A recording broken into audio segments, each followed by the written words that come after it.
દાહોદ જિલ્લામાં મનરેગા હેઠળ મોટા કૌભાંડની આશંકા હવે પ્રબળ બની છે। દેવગઢ બારિયા અને ધાનપુર બાદ હવે બૂથખેડી ગામમાં પણ સ્ટોન બંધના કામગીરીમાં ભ્રષ્ટાચાર થયાનો સ્થાનિકોનો આરોપ છે।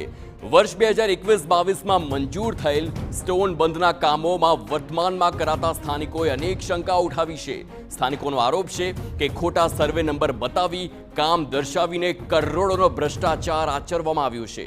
સ્થાનિકોએ Arpit traders, Shivam traders, Mahalakshmi traders, Swarnim traders, Vrajvasi traders agency સામે તપાસ કરવા તાલુકા વિકાસ અધિકારીને લેખિત અરજી કરી છે।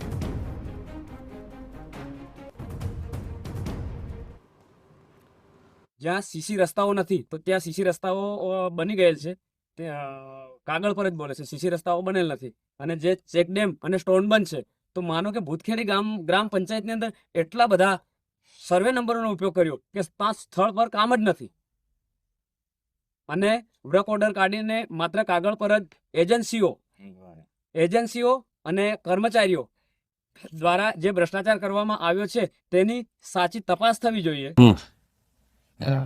સિંગવડ તાલુકાના મંડેર ગામના રહેવાસી બારિયા નરેશભાઈ દ્વારા તારીખ 9 તારીખના રોજ અરજી કરવામાં આવેલી છે। તો એ સંદર્ભે તપાસ ટીમ બનાવેલી છે અને તપાસ કરીને એની તપાસ રિપોર્ટ સબમિટ કરવામાં આવશે જિલ્લા કક્ષાએ।